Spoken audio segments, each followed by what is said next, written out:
Hello, hello, and a very big welcome to your friendly neighborhood fatherhood podcast. I'm Alec. And I'm Leo. And we're the Brit Pops, not to be confused with the entire decade of highly successful and revolutionary popular music that helped to define an entire generation, but two fathers, two British fathers. Yeah, we know, it's proper clever. Today, you will be listening to our very first episode, so strap in and be gentle with us as we take you on an introductory and insightful journey through who we are, who we were, and what we've become as meandering dads with newborns during an international pandemic. Littered with rock and roll anecdotes, parenting joys and woes, and an obscure impression or two, sit back, relax, and without further delay, it's finally time for us to say, hello. And it's never gonna be the same, 'cause the years are falling by like the rain. It's never gonna be the same, so the life I knew comes to mind as it says below. Sound check. Recording. Up and running. Testing 1, 2. Hello. Evening. It is. By the time we actually put this out. Yeah, we started an hour ago. Getting everything together. Sat up in the spare room upstairs. That's where I've been relegated to. Got rid of our families, ironically. Yeah, absolutely. So my partner right now is out at the local park over the road with the little one, giving me this precious free time to record this. and drink that beer as fast as you can. This, yeah. This is my first beer for months. Months. How's it taste? It's all right. Stella in a can. Yeah, that's what it tastes like. It's what you pay for what you get. 5 out of 10. 5 out of 10. And that's because I've already had a few sips. Yep. Nice. Okay. So I suppose we should probably say who we are and what's going on. So my name's Alec. Hello, I'm Leo. Hello, Leo. And we're the Brit Pops. Yeah, we are. Not to be confused with the cultural sensation of the 90s. Which you could be forgiven for doing, looking at us. I think it's obvious looking at our faces that we were integral to the success of that decade. Look like Bez.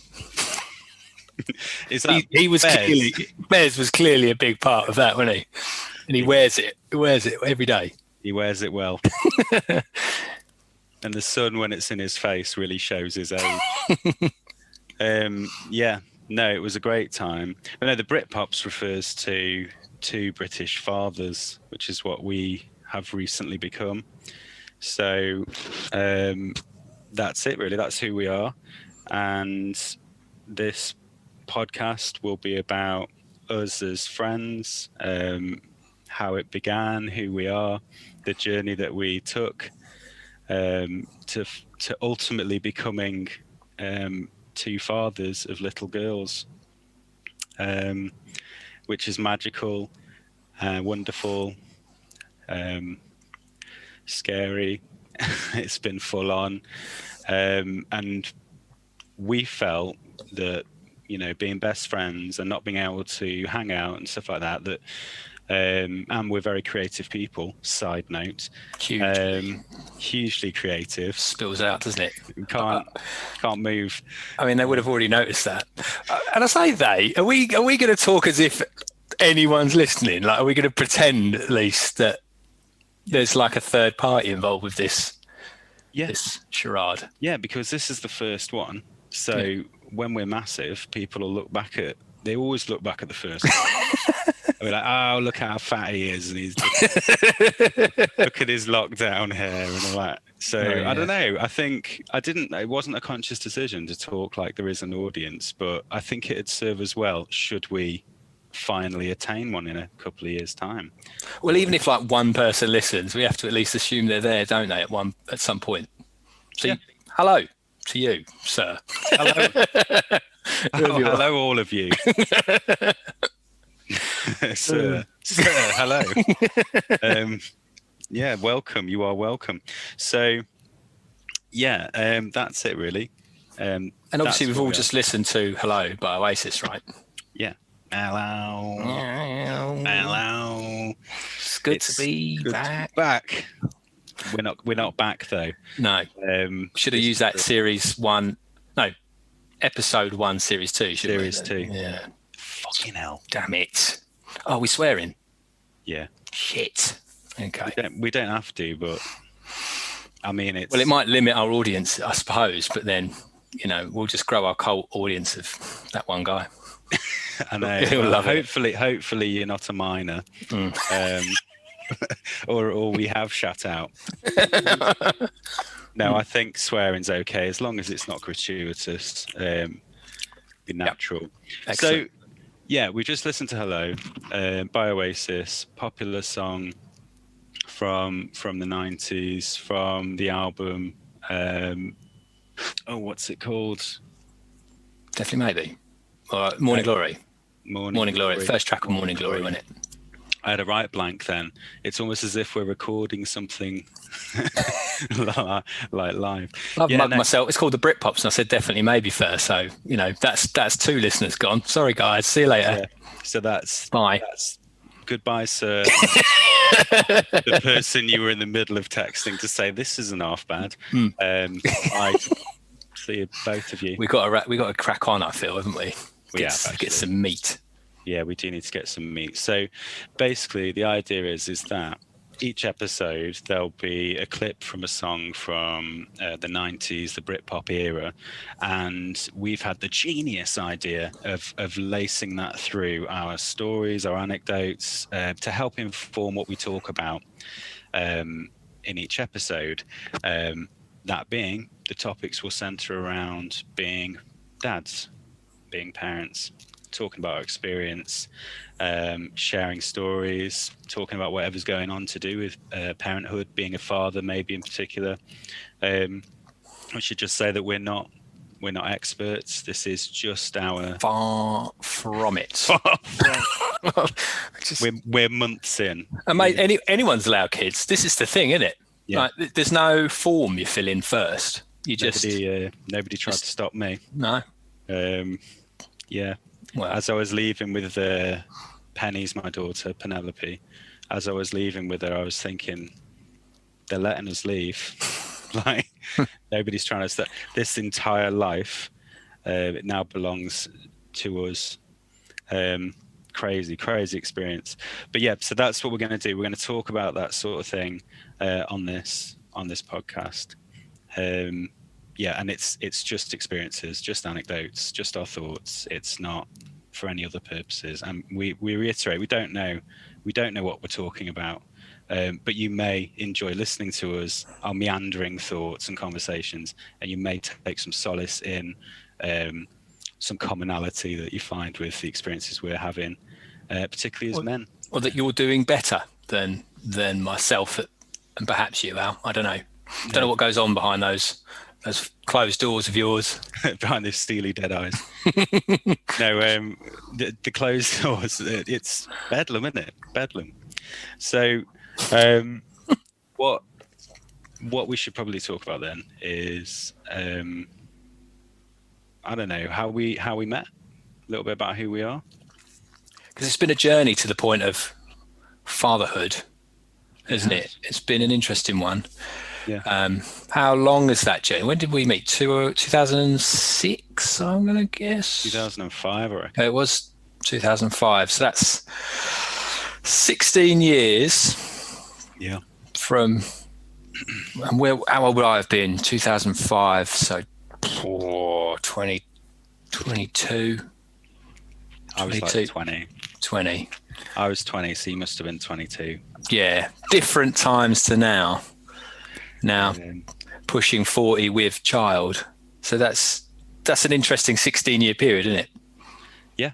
Like, how much can one person change? I think that is probably in your life, that's a period of time which you probably do most of your changing personality-wise, I'd imagine. Like, not physically necessarily. But like, yeah, you've got it. You become a young adult, and you've got it made. You know everything.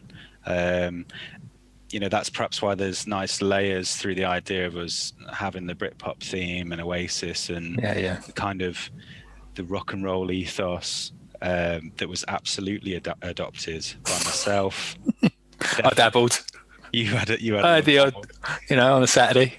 Yeah, you had the odd dabble. Put my trench coat on. Yeah, got your trench coat on. I did the like the longer hair and the smoking and smoking. That was a thing. Yeah, and I actually only not even 2 years ago managed to kick it on and off. What a vice! All started out of rebelling and in the name of rock and roll. It was like an identifier, and then it was just an annoying habit. Would you say you were more of a rebel than me? Maybe, potentially. Or I definitely wanted everyone to know it more. Yeah, I don't know. A bit more concerned about covering up my inner chaos, really. Yeah, you're like brushing up the snow behind you as you walk. I'm spending hours leaving messy prints.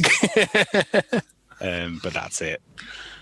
No, yeah, so we definitely met under those circumstances. In 2005, 2006, you've got, we're still into all that stuff, but you've got like the Arctic Monkeys coming through, the Kooks, Hot Fuzz have not long been released, Hot Fuss rather.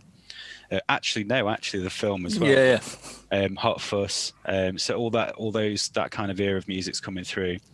So there's still a lot of angsty fuck you kind of music going on, and tail end of it though, isn't it? Definitely long tail end of getting Britpop softer era. Yeah, getting a bit softer. Like Oasis are on their way out, so we went to see Oasis' last ever gig. We were there at V in Stafford. 2009, yeah. That's 2009, yeah. So that was accidentally saw their last gig, and they were, accidentally, but they were like elder statesmen of Britpop at that point, I suppose, weren't they? And it was all young whippersnappers underneath them, and we loved that gig. We had a really good time, but they did not. They stood there and played their songs and didn't look at each other or say a single word in between. But we were 3 sheets to the wind. I'm not even sure that's the expression, but we were some sheets to the wind. more than 2. Plural sheets to the wind. And as far as we're concerned, this was a life-affirming gig. 1 sheet was not in attendance. It was mental. I remember having like 8 little mini Chardonnays in between my fingers, like carried about. Like. You look like Dappy from, what was it called? You had Ndubz. Yeah, you had the bubble hat and the round sunglasses. And I was just slightly too fat for that behaviour as well. Like I remember at the time, like to be fair, I look back and I think, for your sunglasses and a hat. No, just that the look, like it. I don't know. I think when you're skinnier, you pull that stuff up, or if you're better looking or something. I don't know.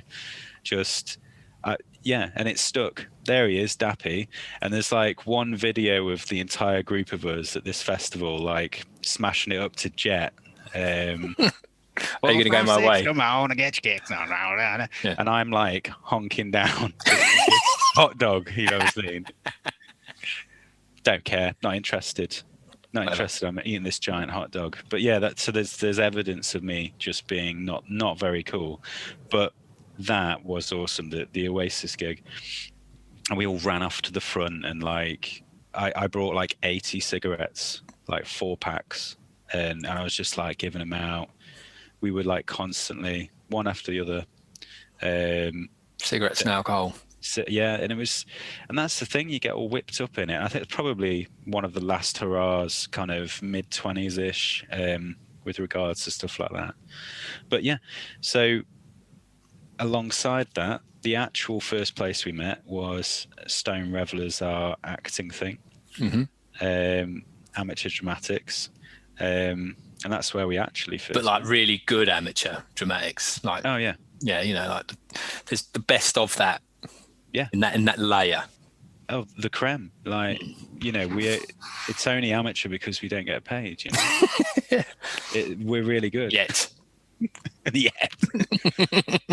when this starts raking in the moolah, probably out towards the building of that theatre, or just Oh, let's not get onto that one. No, I'll just write a check.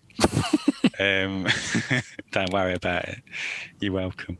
Give something back. I feel like I've already given so much. But no, so we met at the acting place, and it is great. It's a right community, and we kind of found each other there, like two single guys, like two young bucks of a local amateur society prowling around. And rather than get into like territory pissing, we realised that with our powers combined, we could we are Captain Planet. Win. Yeah, no, we actually win. And here we are. Yeah. And here you are, sir. and here you are now. Two become three. Yep. Three amigos. Come in. Welcome. Water's warm. I've had a few. Yeah. Sips. Yeah, only a few sips. So yeah, that's kind of who we are. And over the course of doing these, there'll be loads of anecdotes, loads of stories about our past and things like that. And we may talk about some of our favourites in this spell now on this episode. But yeah, maybe we should talk about where we're at with our parenting. Yeah. Shall I go first? Because I did go first. Yeah. See, this is the thing. I'll always be 3 months ahead of Al when it comes to sage experience and advice on parenting. But actually, at the moment, that does count for something, I suppose. In like, I don't know, it may be like a year, it won't mean anything at all. But and in 5 years, obviously, it doesn't mean anything. But at the moment, like my daughter's 5 months old, Zoe, and you 2 months? She was 8 weeks on 8 weeks, yeah. Monday just gone, and it's Wednesday today. So it's weird, like Zoe is twice as old as your daughter, and yet they're both small babies or whatever. But Zoe's 5 months. It's a great moment, I think, because now, well, really for a month or so, but you just get all this like smiles and giggles and laughter and play and routines that you've got, and all of that really starts to pay off. And like you get loads of advice, don't you? You get loads of advice, or you get some people sharing their experience, and people and generally it was true. Like for me, the first few weeks are just mayhem, absolutely. Well, the first couple of months just mayhem, really. And Zoe did do the whole little bit of something colicky witching hour 7 o'clock nightmare thing for quite a long time, and I know you're there at the moment a little bit as well now. But my mum turned around to me at one point and just said, "Don't worry, at 3 months it all starts to settle down a bit." And sure enough, that seemed to be true. That was a self-fulfilling prophecy or what, but it did. Like we got into a bit of a routine, and her tummy seemed to calm down a bit. And I mean, we had some events in early days or whatever, and all that calmed down a bit, and then she starts to see you and know who you are, and then you start to like have games and fun, and starts to know her own name and all this stuff. So it's magic, like it is magic, but then you still have moments of like, what's happening here? Like she's always there, and that's not going to change. Like everywhere I go. What do you want? What do you again? And every now and again you have that little, like a lot of things really, where you just connect with the idea, oh, hang on a minute, I've got a daughter and I'm her dad, and I'll always be her dad. And when she's older, I'll be the bloke that she talks about that was a dad. And she'll always, I don't know, and every now and again that, like to quote a bit of Shakespeare or paraphrase it anyways, like that lightning bolt lights up that whole idea, and you're like, oh my God, and then it goes again just as quickly as it came in, and you just get on with changing nappies and doing dinner and recording a podcast with your funny mate. Yeah, that's essential. So that's where we are. It's 5 months old. She's magic, and we'll get into some of the things about moments and feelings or whatever. Yeah, and that's interesting because, like you say, being 3 months ahead, it is like a little bit of a crystal ball in some respects that I can kind of peer in when I talk to you. And some stuff, quite a lot of stuff, does actually ring true. And I am looking forward to the 3 month period. the 3-month milestone, as it were, to see about that, because we are still in the thick of it right now. And it is interesting though, because we've tried different things. Like she's definitely got Penny has got like the colicky thing going on. She was having really bad poos, like kind of mucousy, oily, like almost sticking a little bit. And we looked into it, and we've been to the doctors and stuff, and there's a chance that it's dairy and intolerance. So Sam, my partner, has cut out all dairy, and seems to help. And she's quite refluxy. Penny, the baby, yeah. Yeah. It's one of those podcasts.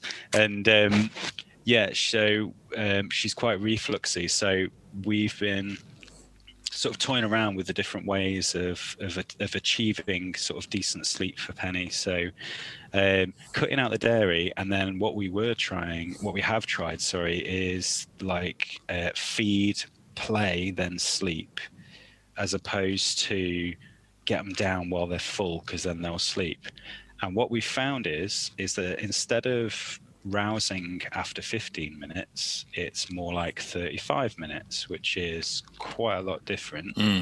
And that's really good. And we've coupled that as well, or tripled that. Like, another angle to it is now we're actually, like, I've got this kind of skill now of putting it down, which previous it's been for 8 weeks pretty much, it's been she's on one of us or bust, all the time. And that's so much. But to bring us back to the point of what you just said about having those moments, those lightning moments, it's only now in the last sort of few days that I've really had space to actually recognize that. And I had it this morning. I looked at her and was like, whoa, you're always going to be there. Like, maybe not on the floor on a playmat forever, hopefully not, but like you're here now, and there's an incredible warmth with that, and stuff's really difficult, but I am obviously looking forward to the 3-month milestone or the 5-month milestone, when they start to see you, really recognize you, and maybe giggle and stuff like that. But I'm not wishing it away, as hard as it can be. Look at that, innit? Yeah, because like there's you, but I've got like a colleague, my manager, who has got a 10-year-old and like an 8-year-old or something, and he's quite anecdotal about how quickly that changes. And his 8-year-old grabbed his hand the other day, and he was like, oh, because that doesn't really happen anymore. And that really made me think, no, I tell you what, because those moments, those intimate, which there's been plenty of, kind of sheer adversity followed by serene and love, is like irreplaceable. And I'm really trying to be present, which is interesting. And then I'm sure in other episodes we'll talk about like dynamics between partners and stuff. But that'll go on forever, won't it? I guess like that'll go on forever. Because I'm kind of curious now, because I'm curious to hear her speak, and I'm looking forward to listen to what she says. I'm looking forward to, start crawling. And you're kind of encouraged to do that, aren't you? You read stuff and listen to stuff and about parenting or whatever. It's about development, and you've kind of got to keep them going and push them a little bit and nudge them a little bit, and all this sort of end up being paranoid about leaving them lying still alone for 5 minutes in case that they don't develop, and all of that stuff. That's kind of I don't know, maybe a real or imagined pressure, or probably a bit of both. But so you focus a lot on what's next for her, and that does perhaps pull you out of the moment a little bit, where she's just lying there babbling, cooing at you and having a perfectly nice time. So it is a tricky balance, kind of wishing it away and then wanting to nudge them along in a healthy sort of way as well. Well, that's it, isn't it? And it's because your life changes immediately, and we Sam and I tried to prepare for this. We tried to talk about it, and Sam has a child already. So there's a 6-year-old little girl who's my stepdaughter. So she's got previous experience, and it really helps. But it also, this baby is different, and there are a few similarities, but some are really quite different. In terms of like the behaviors and the sleep patterns and and the stuff, even like the routines, like you're saying, I'll feed and then have a play and then put it down, like totally different. Like it's just totally different, but that's what works. Do you know what I mean? That's what works for you and what works for her. Yeah. And it is about survival. Oh yeah, that was the best bit of advice I did get actually about early days, is like have no greater ambition in the first sort of, I don't know, 8 weeks of just getting through it. Yeah. Like just, that's all you have to do. Don't worry about like all that external pressures and stuff I was telling you about and all that stuff. And there's an Instagram channel for everything to do with the baby at the minute, and all of that. But actually all you got to do is survive it. And if all 3 of you, or if that's your situation, have survived it, then you've done it. Do you know what I mean? You've ticked the parenting box for that period of time.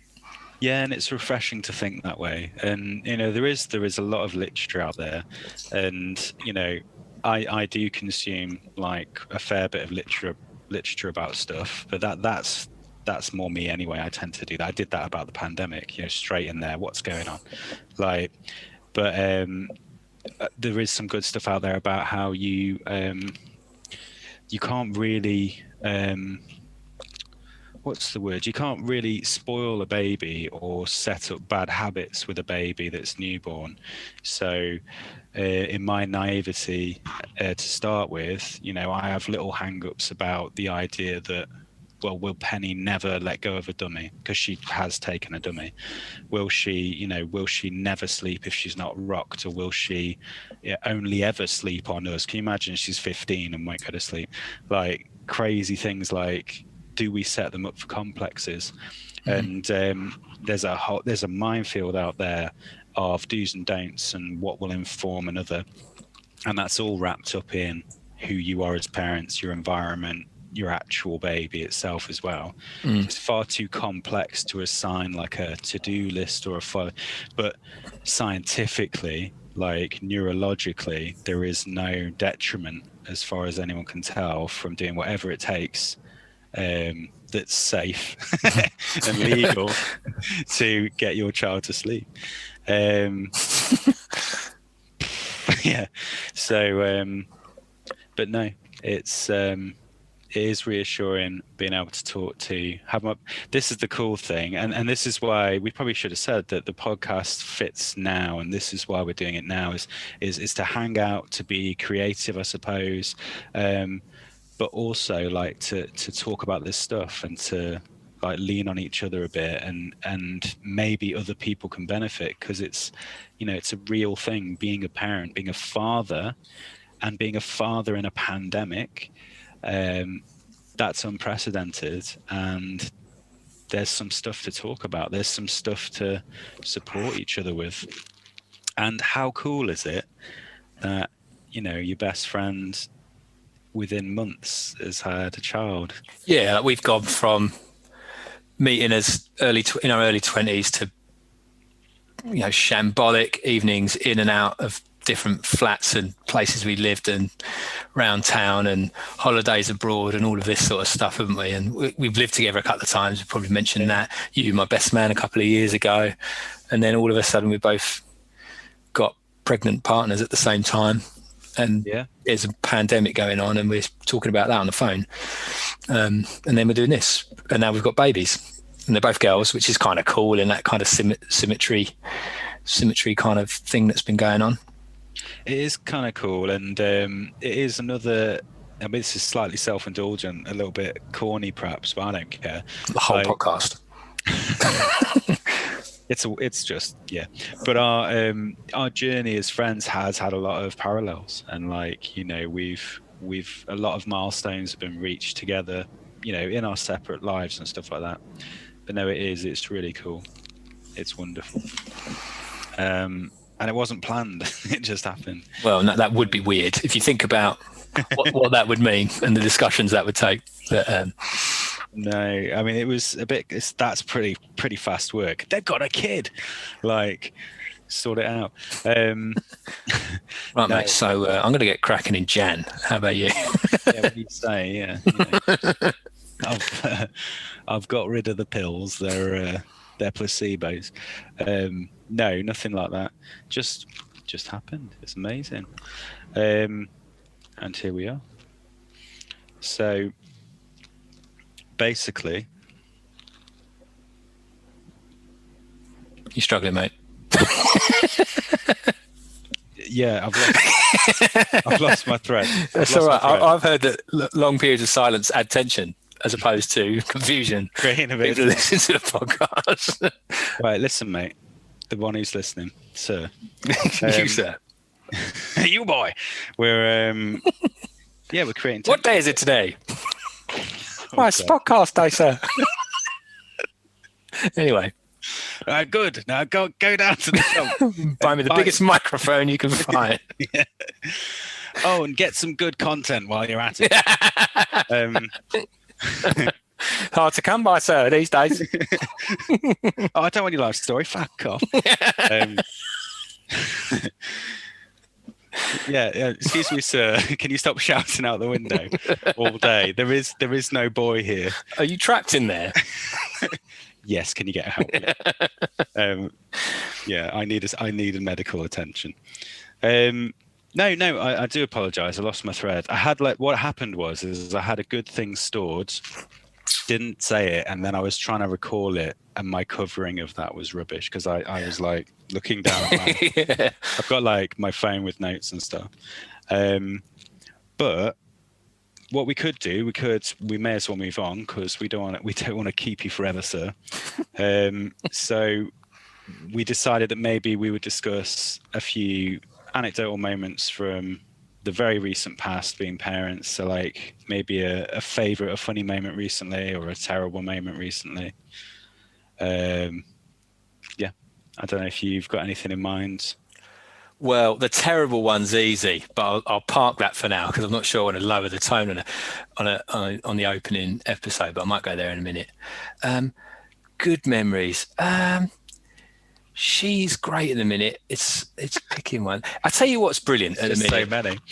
She's just so wonderful, and she's quite advanced. She's quite advanced for her age, my one. I don't know if you've noticed. No, we wouldn't, but mine's a genius. Well, yeah, clearly. Well, actually, both our daughters are so advanced that they're just the same. Might as well not be. Well, mine just looks to the left constantly. There's a lot more going on over there. Yeah, it's where I'm not. That's what's going on there.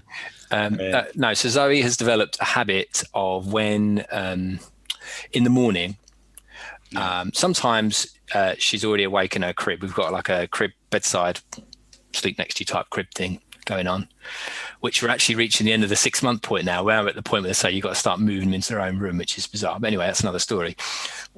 Sometimes she's awake in that when we get up, and sometimes she's still asleep at that point in the morning, and you have to wake her up in order to make sure that she's ready to do the nap routine that she'll deny later. Not do the nap routine that we'll try and get her to do later. We have to wake her up. So therein tells the story. Keep rolling, man. Yeah. Anyway, when you go in, I either wake her up or you peer over the crib, and she'll just like not only give you the biggest gummy smile in the world, just as she's waking up. She's just like,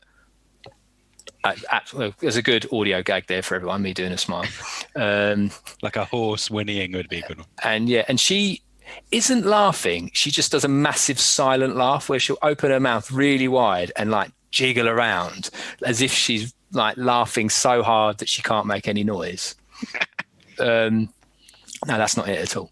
And she'll just greet. That's how she starts her day at the minute. Just that's absolutely lovely. Thrilled to see these two weirdos peering over the edge of her crib. That's amazing. Seems really chuffed about it, and it's a nice start to the day.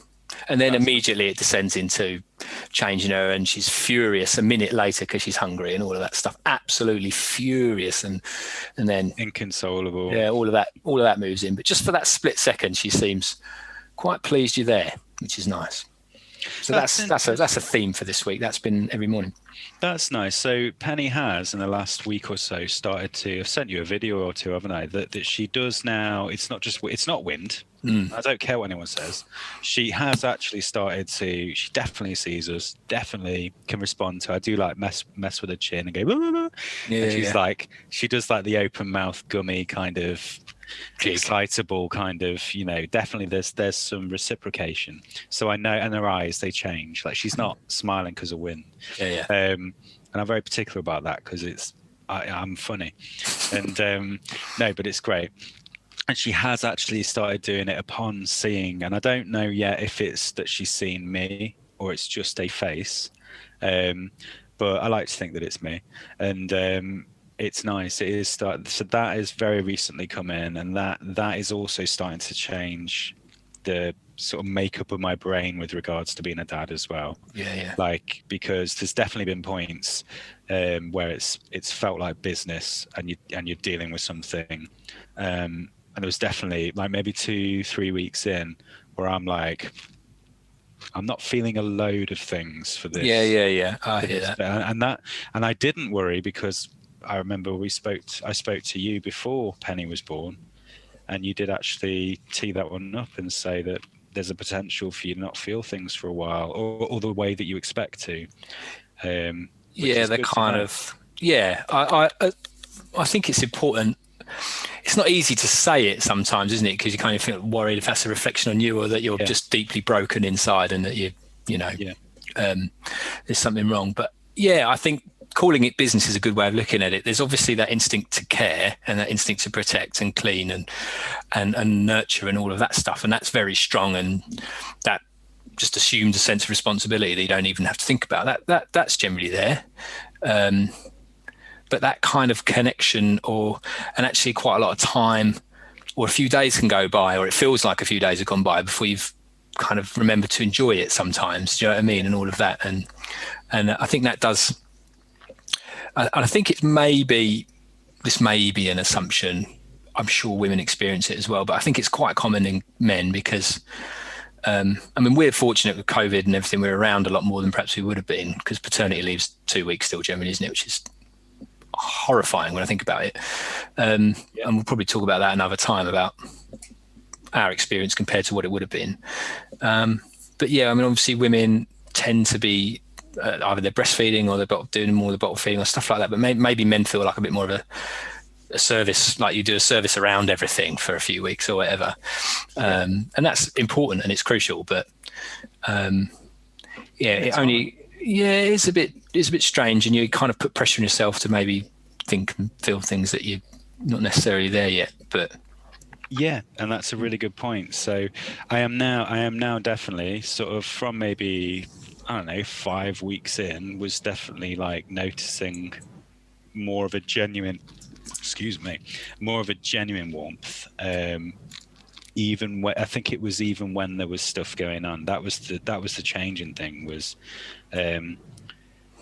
she was crying, and I could tell she was in discomfort because of gas, colic or whatever, and my heart ached. And that the first time that happened was maybe 2 weeks ago. So maybe at the 6 week mark, I'm like, I just want to help this poor little thing, rather than, oh my God, my life's changed. Please, why won't you stop? Like, there's moments of that. I always start off nurturing, but it kind of builds, doesn't it? Like, the longer it goes on, and there can be spells where you're at the game for 40 minutes to an hour on your own, and those are highly stressful scenarios. But no, feeling the warmth and stuff, definitely that came together, and now it's just building. And like, I look forward to seeing her more and stuff like that, because there's space for it. I'm not just like carrying her from place to place in between the moment she's crying or while she's crying. Horrendous backache. Oh, they don't tell you about that. Oh my God. Two things. One is backache, because you're carrying him a lot. I've actually had a bit of a problem with my wrist, because the wrist that I've been using to like cup the bum Yes. Right. You got the same thing. Same thing, like aches and clicks and Oh yeah, all of that. It's like it flares up big time, and then if I rest it a bit, I use the other arm, and I'm just not as comfy with it or whatever. But I use the other arm, it just all of a sudden it goes away again. It must be tendonitis, or I don't know what it is. yeah, but I think it's just horrible. gradually pulling in that direction. It's like you just Worse applying than childbirth, eh? Worse than childbirth. indescribable. Yeah, awful. Nobody awful has ever. wrist inconvenience. And there's that they don't tell you. Back and neck and muscle pains and all of that, lifting and bending over. And when we first got her home and changing her, and we're bending over, changing her, and I suppose you get used to it, but I remember being in agony. The glutes. Yeah, man. The other thing is just the amount of decisions you have to make, like 1 million a day on your own or with a partner. And the thing that we both, me and my partner Harry, both things we recognise we do it, is ask the other one, should we do this or put her here and here, knowing full well they have no more information than you do in order to make that decision. You're just passing the buck. You're just saying, I don't know. yeah, and there's a lot of, And I don't care. Like, yeah, no, I know exactly what you mean. 1 million decisions a day, and I'm sure so many decisions. We'll do episodes around the dynamic change I've kind of alluded to, but there's definitely an episode's worth of discussion around our experience of being in a relationship that was something that evolves with having a child, and the child takes precedent and firmly like wedges between you, and everything changes. So communication, all that jazz. But yeah, the decision making and constantly checking in. A lot of it is reassurance as well, like assigning reason to what's going on. The classics that, well, they must be hungry, they must be tired, they must be because we need a reason for this like indefinite kind of thing that's going on. We need a reason to try. And there's reasons, but when your baby is only communicating through crying, it's sometimes you can pinpoint, but a lot of times you don't know. You don't really know. No. You try the things and then it works. Or eventually they get tired and you stay still and quiet. Have you had the thing where like you haven't done it scientifically, so you've changed 2 or 3 things at once and you have no idea which of it, what it is that's fixed the issue or made an improvement or whatever. So you have no idea what to carry on and what not to carry on, and man, it's like a massive, I don't know, like you'll have to be a detective, don't you? Yeah, it's like a Rubik's cube that changes every time you can't do it the same way again. And no, that's not quite true. You can, but if you haven't paid attention, somehow, I've put Penny down without. Like, just, all right, well, you're crying, aren't you? So I'm just going to put you down a sec because my back's killing me. She stopped. Yeah. And I'm like, dummy in. I've got the dummy here for some reason. Sam's in trouble. No, we've got loads. Put the dummy in. Eyes are immediately, like, drooping. And I'm like a statue. Like, oh, my God, she's actually... didn't work again, can't just put her down. And then like conversely, I've done like the whole her eyes are going, I'm going to put her down, nice, blanket on, just make sure the dummy stays in, tiptoe out, and then we check out the baby monitor, sound asleep, great. And then one time wouldn't work, went mental, absolutely mental. And then I'm in the game then, she's inconsolable, and I still haven't pinpointed quite why that happened. Like, never will. I don't think I ever will. Oh, she was overtired. I don't actually think she was. Like, it's interesting, but we have systems that do seem to work, and sleep is important. Getting the routine, getting enough sleep. And Sam has got this app which religiously fills in and keeps track of what's going on. Excuse me, and it seems to help for the most part. But last thing, it's kind of a coincidence maybe that she's just maturing. So well, this is it as well. Yeah, we'll she's never changing know. all the time. Exactly. And that's the complexity of it. And it's all phases as well, isn't it? Yeah. And we've talked about this before, but we went through periods of it just sleep being very hard to come by. And now actually, touch wood, at the moment we're in a phase where sleep at night's quite good. Naps in the day is very patchy. And that you'd take that of the two options, you'd take that one, wouldn't you? But obviously it's still tough, particularly on Harry in the day when I'm working in the day. And Harry has doesn't have that half an hour nap period where she can do jobs. And you know what Harry's like, she wants to get stuff done. And if naps don't happen, then you never really have that run at anything in the day. So that is tough, but equally recognise it could be a phase. And we don't go around being too smug about the fact that we get some quite good sleep at night at the moment, because we know that could bite us at any moment and it could all switch around. Yeah, I'm not going to make that mistake. I'm not going to do that. I've heard that happen. You know, oh, they're amazing, and then it doesn't stay that way. And then they'll be a toddler and they'll need their things in order to go to sleep. They'll be older and they'll disagree that it's bedtime. Oh yeah. So the crystal wolf, when they're a bit older, I do have to a degree. You know, when they're a little bit older, the fun and games then. But then they're a little person. It's awesome. So there's loads to look forward to. Yeah, different awful stuff, different challenges, and then different payback and different bonuses, isn't there? So it's all just, and a lot of people have said to me, it's like getting to know a new child all the time, just as they get used to their kid in one particular set of behaviors, and then it changes, and then it changes, and then it changes, and then that probably goes on for 30 years, as we've learned. We didn't really settle down until we were 30, did we? Yeah. It doesn't actually stop. It doesn't stop. And so the stepdaughter I referred to, Emmy, she can come back after a few days and seem different. It's a little bit of an adjustment. You know, the language that they're using, the kind of, you know, the little habits or the kind of dropping of things that they were precious about and now they're not. What's their favorite thing at the moment? It changes at lightning pace, and I think that's ace, you know. But it's a real reminder that your baby can be different the following morning. Oh yeah, for sure. I've held my daughter and gone, who are you? In terms of the weight, the size, you've chunked up overnight. And she was big. She was £9.10 when she was born, and she's 13 pounds now. 13 pounds out at 8 weeks. She's pushing that stone. Oh, my back. But I'll tell you what though, and this, so I'll say my nice moment. Oh yeah. I wanted to talk about. Yeah, Leo. No, we went on a tangent.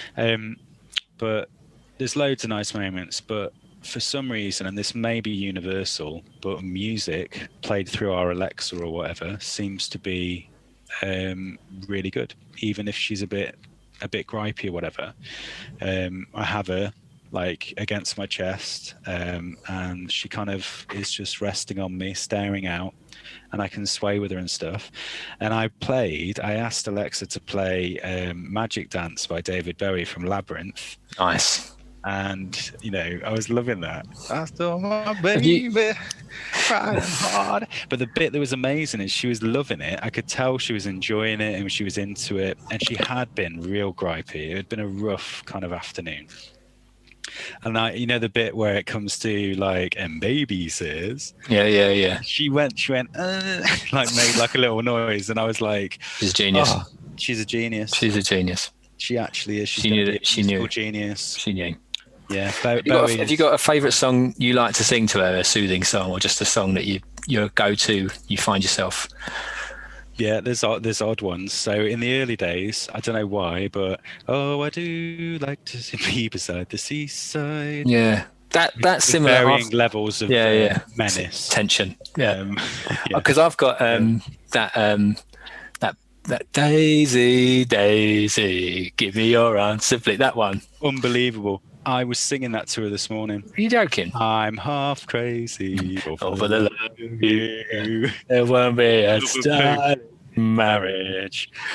I can't afford a carriage, but you'd look sweet upon the seat of a bicycle made for two.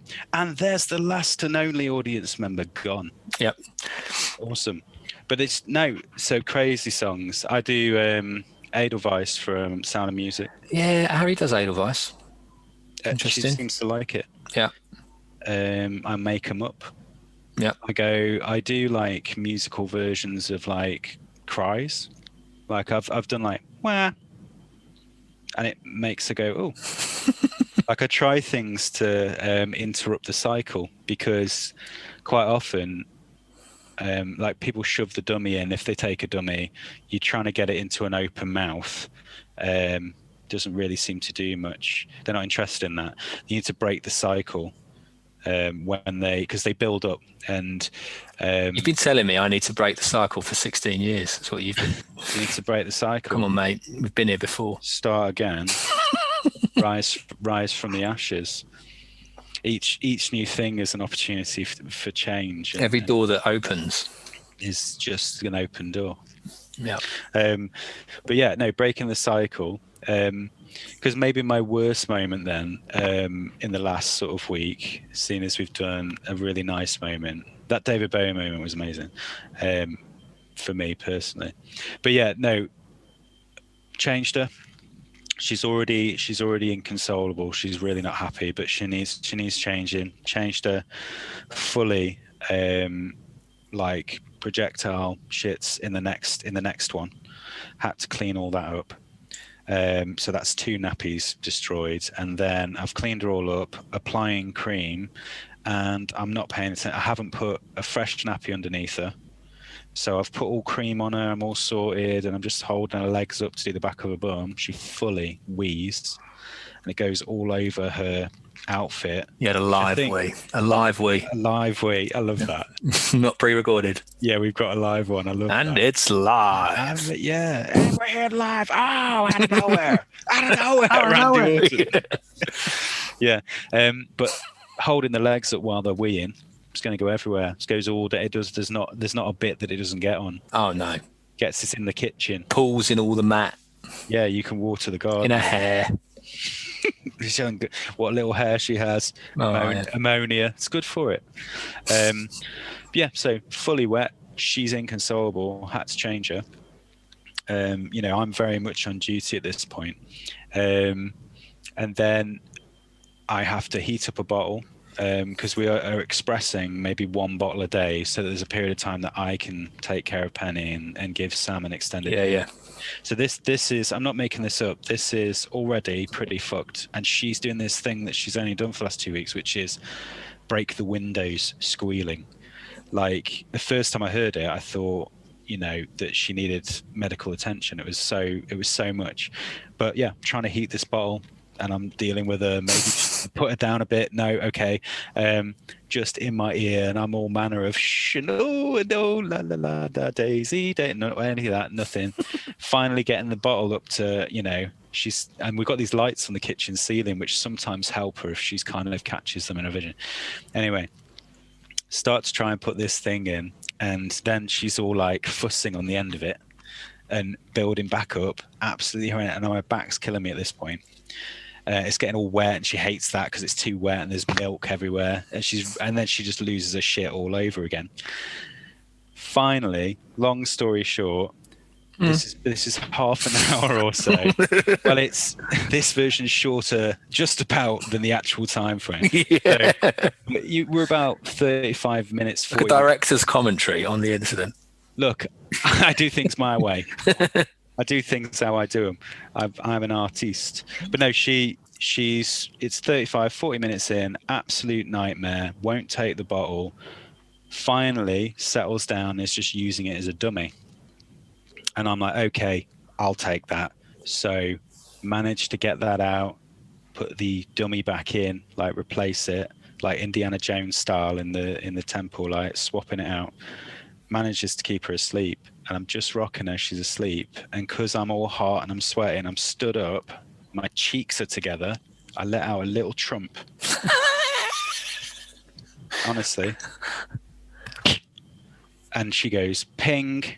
Oh. Started again, at which point Sam had to come and help and take over, and I was furious.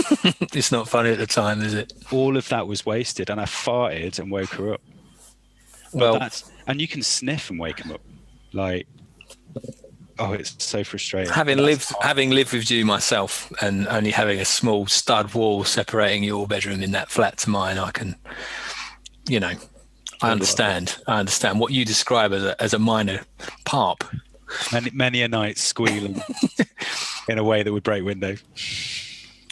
Yeah. I'll save the big bad story for another pod, I think, because I think a bit more distance away from that one would be useful.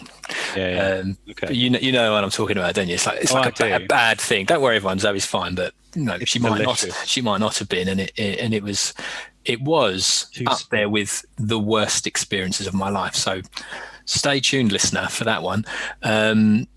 The other one I talk about, it's a bit more like yours, is as on Saturday mornings, Harry goes up to her mum and dad's to do an exercise class, like a Zoom, like some exercise class with someone leading it somewhere, but they're all on my laptop following it. And she goes up there to do that. So that's like proper dad's in charge time, no support time.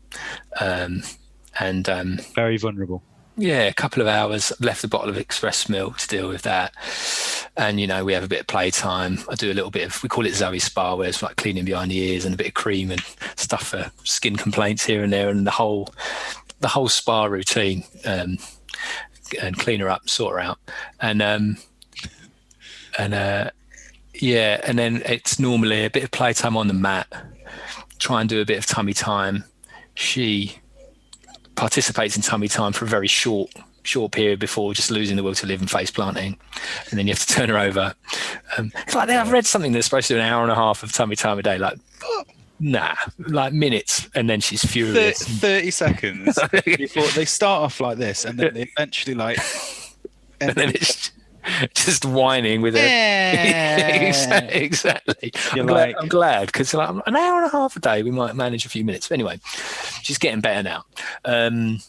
So we do that, and then she's starting to get tired. It's time for morning nap, and normally it's a good, like Zoe likes to feed and then sleep. So took her upstairs, get her all sorted, get into my position with the right pillow and my one leg up on the bed technique. I'm on the bed as well, not just.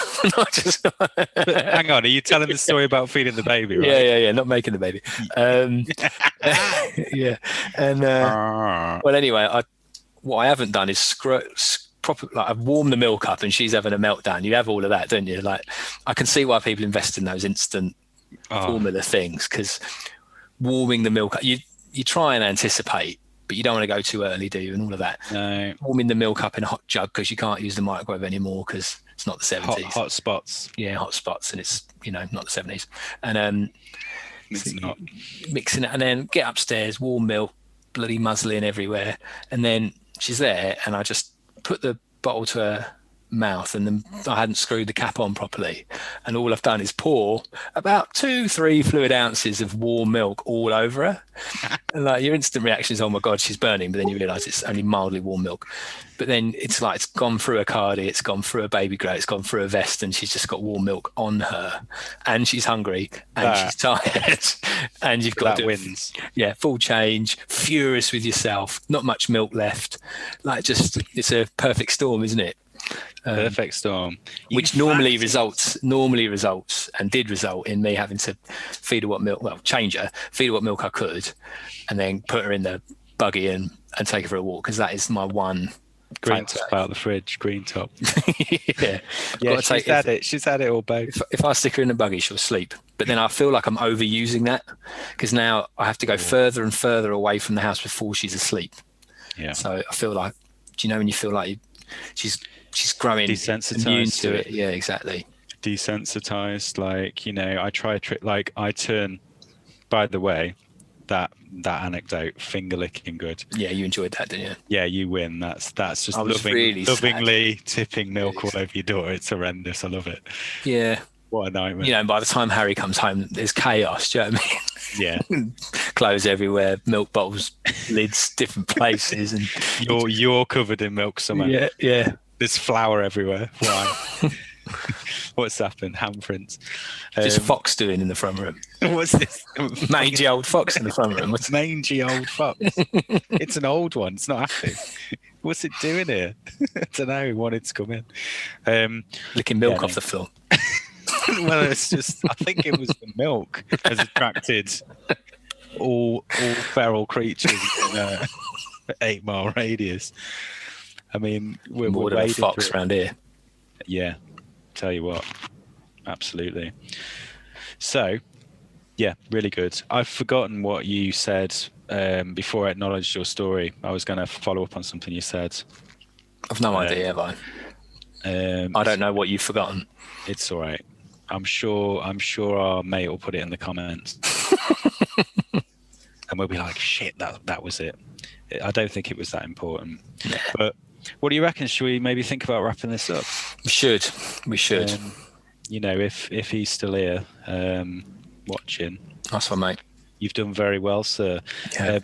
What we can probably promise you, like most podcasts, is that it actually will improve, I imagine. Yeah, this will be the worst one.